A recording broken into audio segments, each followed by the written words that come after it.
Ahoy hoy, it's your boy Attack Slug back once again with another You Should Be Playing, and today we're going to look at the 2010 release Xbox Live Arcade Super Meat Boy. This has also been released on PC, but as I may have explained before, it is much easier for me to capture from a console than it is to capture from my aging PC that desperately needs an upgrade. So we're just going to jump right in here. This is what is considered a Mesocore platformer, which is to say that the game is fucking hard. Obviously it doesn't start off super hard, but it ramps up pretty quickly, and I think it's an amazing game. It's got obviously a lot of references to other classic games, like that was the intro to Street Fighter 2. And those are kind of sprinkled throughout. This was a game made by two people. So, go indie games. We're just gonna jump right in, and basically, in every stage, there is Band-Aid Girl, and I want to save Band-Aid Girl. And it's just that simple. Or, you know, you would think it would be just that simple. But, as you can see, we eventually will ramp up the difficulty here. Your grade is based on how fast you complete the level. And like most games of this nature, my philosophy is ABR, always be running. So I've got a jump button, the analog stick, and a button to run. And that's kind of the extent of my controls. I still got an A+, but that was sloppy. That was real sloppy. So, this game has a lot of stages. These stages get much harder, but there's, you know, that purple thing there is a hidden stage, and the game kind of goes on like this. What's really cool about this game is, you know, just for example, I'm gonna die here, like on purpose, right? So when you die, the game is keeping track of all of your deaths. So when it goes to show me a replay here, you're gonna see two of me. There's the one who's gonna die, and there's the one who completes the stage. So, obviously, the more you die, the more spectacular it's going to look in that view when it's showing you a replay, and it becomes super satisfying when you eventually get to the end of that stage you've been sitting at for like 5 minutes, just banging your head against it. The game has really satisfying platforming physics. The controls are just kind of the right amount of both loose and tight, and that's kind of a weird way to describe it. But you always feel like you are in complete control of the character, even though it's a little bit slippery, I guess. I mean, he's made of meat, so that makes sense. I was kind of blazing through the first set of levels here in World 1. So this obviously is going to ramp up significantly the more you play. In this game, for me at least, I had to beat the last boss with an arcade stick, which is how frustratingly annoying that last level was. I guess the last couple levels I played through with an arcade stick, which I don't normally do. I have, when the Xbox first came out, or when the 360 first came out, one of the first games was Dead or Alive 4, and I picked that up with the arcade stick because, sure, why not? And even though I sold that game, I kept the arcade stick because it was a nice arcade stick for, like, you know, $60. It's a hori, so I dig it. But it's useful in playing 2D platformers such as this one when you want an even better amount of control than the 360 analog stick might not give you. And so the game does, and I just totally just whiffed that completely. Skills. You know how we do. So, There are collectibles in this game that are Band-Aids, and if you collect enough Band-Aids, you can unlock more characters. There are hidden stages that are only for certain characters, and those hidden stages will allow you to unlock the character you're playing as, such as Captain Video from Bit Trip Runner, the guy from I Wanna Be the Guy, you know, other indie platformer games, Gish and whatnot. All games that I totally own. So this is gonna be a jump around, jump up, and get down. No, the stages do sometimes get a little bit longer and a little more complicated, but by and large, they're all pretty quick affairs. I'm gonna sit here and try and concentrate just a little bit to not get hit by these motherfucking spikes. Come on, get that block. Yeah, this is not gonna be an A+, because No, it is, wow. Alright, I took a bit too long on that. So that's the first world, and then at the end of each world, much like, say, a Mario game, you're going to get a boss. And you are usually going to get a cutscene before that boss. And this is Dr. Fetus, who is a fetus that is in a robot with a monocle and a top hat, because, of course, lighting this whole forest on fire. Because, well, shit. That whole forest is on fire. So now he's in this giant chainsaw thing that is going to chase me. And my goal here is to get to the end of the stage and not get hit. So we'll see if I can do that. Obviously, playing a game like this and talking at the same time is a wee bit tricky. And not how I usually handle my game playing business, but I got it. Only died once, that's pretty good. And then, the other thing about this game is that the music is amazing.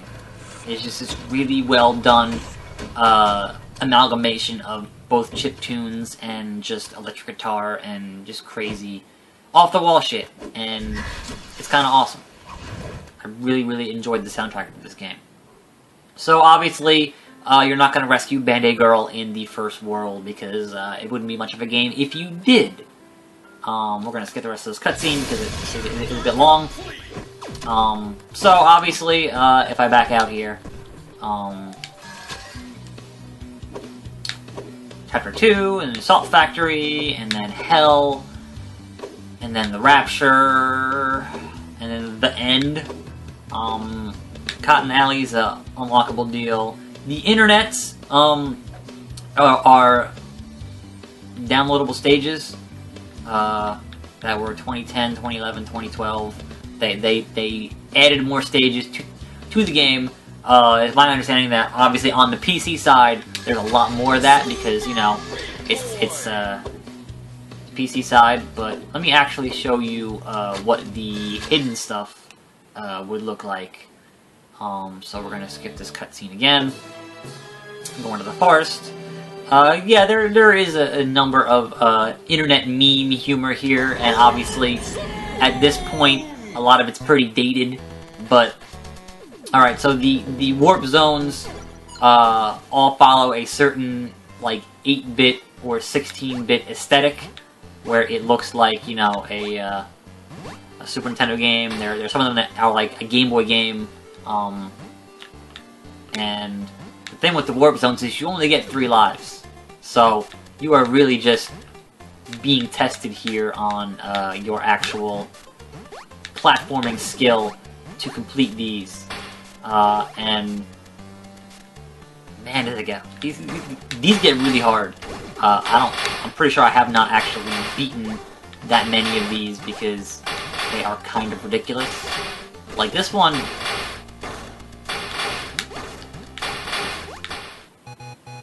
See? I beat the warp zone, and it's got, you know, a Mario thing there going on. So in addition to the warp zones, there are the stages where you unlock additional characters, and additional characters have additional properties, so they don't all control like the standard Meat Boy. So in this case, I am meeting Commander Video from the Bit Trip series, and he is going to have a different style of jump, much like he would have in the Bit Trip series. So, you get a little intro cutscene, you get a little flavor of how, you know, this is going to go. And then if you can finish this set of stages with this character, you will unlock him for use in the regular game. So here I am, Commander Video, and if I hit the jump button again, I can float. I can't run that fast, but I can float. And I do get infinite tries to get through get through these set of stages, and that's cool. I'm gonna drop here and do that. And it does get, you know, like any game, super tricky. But obviously I've already unlocked Commander Video, so not much of a need to do it again. But that's how that goes. We're gonna back out here. I'm gonna show you one that I can't do because it's too fucking hard for me. Obviously, my skills in any game will cap out at a certain point, and for me, that point was the I Want to Be the Guy unlockable. I should also mention that each stage has both a light mode and a dark mode. So, just for example, I will go into the first stage of the hospital here. I will show it to you with Meat Boy, right? So I don't want to touch those because they're pointy, and that would kill me. And I just totally fucked it up. Doing these videos is an excellent way to just you know, show how awful I work under pressure. Alright, so that was the level in the light version. Now we're gonna go back to the map. We're gonna go back to the stage and say dark version. Now you only unlock the dark version if you've gotten an A+. So that's the incentive to get an A+, is to get the dark version. So sometimes they're backwards, which is what this one is, where the stage is backwards. Sometimes they're adding more to the stage, like more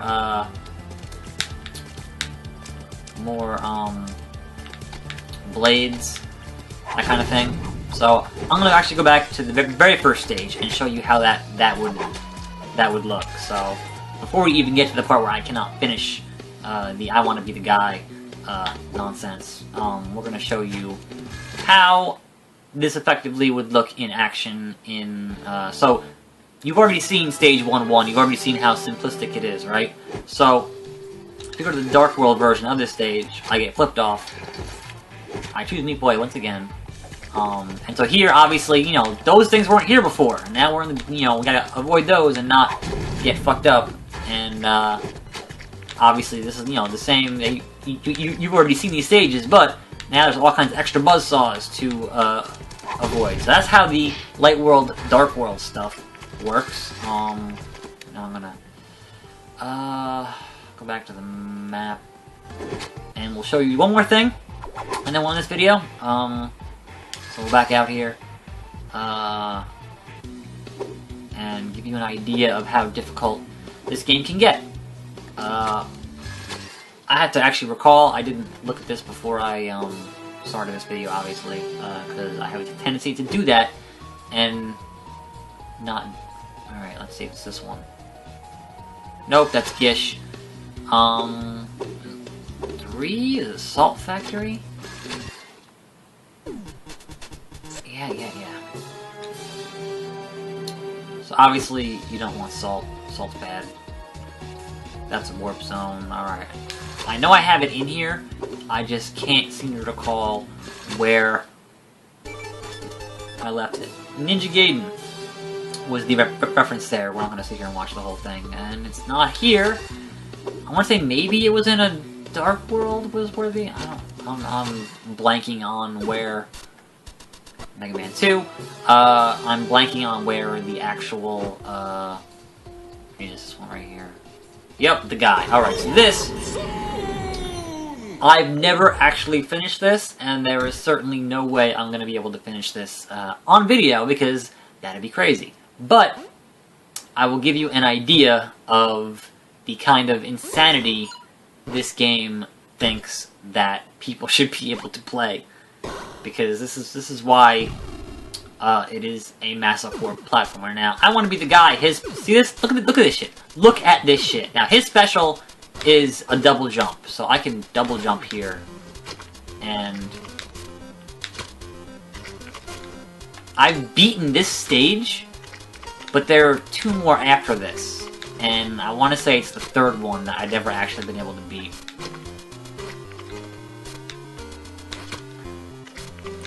So I could sit here all goddamn day trying to get through this, and it's just not going to happen. So that gives you some idea of the lengths this game will go to